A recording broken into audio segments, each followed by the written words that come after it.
Methionine is one of the 9 essential amino acids that plays a crucial role for detoxification, DNA protection, and even longevity. My name is Richard, and I'm the owner of Escapist CrossFit in Berlin. I also do these videos to help people become a bit healthier, get a bit more knowledge about things that happen in the body when they train, when they eat well.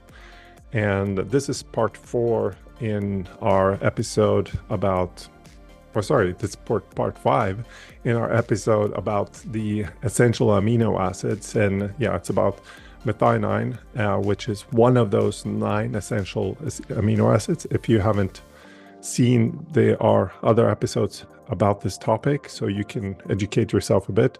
We're getting a bit of a dip with our toe into this topic, so you can, educate yourself a bit and hopefully get interested in looking into it deeper.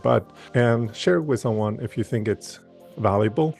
I hope that my idea is to try to help 1 million people with their health and fitness, and we do this through our gym, but also with the mentoring and coaching. So this is one way that I want to help people to become a bit more healthy and happier and get more out of life, basically. We're just going to dig straight into why methionine is so important. Well, like I said, if it's an essential amino acid, that means the body cannot produce it. You need to eat it. It needs to come from food.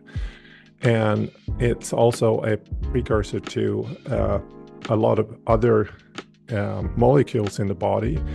Glutathione is one of those, and it's a super important antioxidant that protects your cells from damage. We have something called SAM, which is I can't not even pronounce that. It's S-adenosyl methionine, and it's very critical for methylation of DNA and also the backbone to create melatonin. So basically for, having a good sleep, we kind of usually think about melatonin then. And also cysteine. So it's a building block for detoxification and your immune functions. So super important for protein synthesis, liver detoxification, and also regulates gene expression.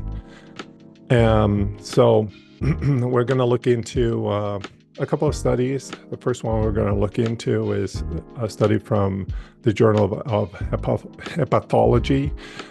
So they do studies when it comes to liver and liver health, and they wanted to see how methionine influences glutathione levels in liver detoxification. So they had one group that had sufficient intake of methionine and one group that was lower, and they did this experiment for 8 weeks. Group A had 45% higher glutathione levels, which enhanced the body's ability to detoxify harmful substances. And Group P had an impaired liver function and higher oxidative stress markers. The conclusion from the study was that methionine is essential for maintaining optimal liver detoxification and antioxidant defense through glutathione synthesis. So to have a good, healthy liver, methionine seems to be a good thing to have. The idea of this episode is to help you get motivated, understand at least the most crucial parts when it comes to these essential amino acids and how to acquire them the most effectively.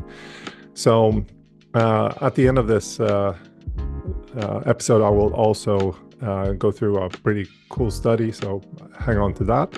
If you think this is interesting, subscribe please, and like or whatever. A study in the Journal of Molecular Biology examined how methionine influences DNA methylation and gene activation. They had 2 groups here too. Group A had methionine deficient diet, and Group B had a balanced methionine diet. Group D had higher levels of DNA methylation and leading to improved genetic stability and cognitive function.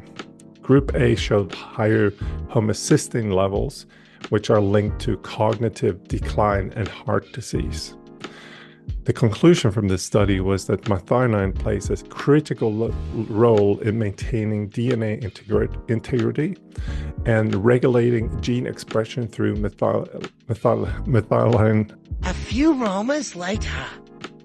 Methylation pathways. This matters because methionine seems to be essential for your brain health, your heart health, and cellular repair. Imbalances can simply contribute to disease. Now, what are the best sources, food sources for methionine per 100-gram serving?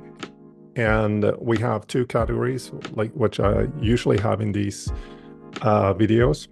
We have one category of animal-based sources. This is highly bioavailability, meaning it's easier for the body to intake. And the highest levels you can find is in beef, so it's 0.71 grams.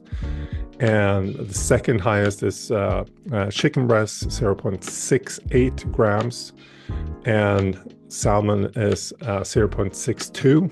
Eggs is only 0.39.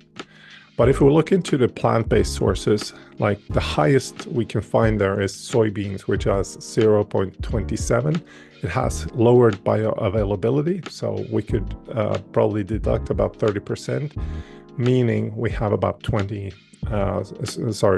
milligrams or 0.2 grams available. The next highest is a pumpkin seed, which is 0.18 grams per 100 grams. And I think this is good to know, because if you want to have really good DNA protection and cognitive function improvement, then you want to have 2 to 3 grams a day.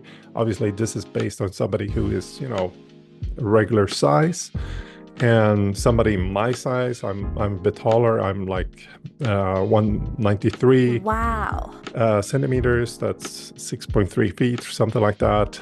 And I'm over 110 kilos. No way. So 200, whatever that is, 240 pounds. So I definitely need more. If we just think about that, if I want to reach about 3 grams a day, then if I eat soybeans, I would need to eat more than 1 kilo a day to just get sufficient amount of methionine. Or if I eat beef, that's going to be obviously less. It's going to be about 350 grams.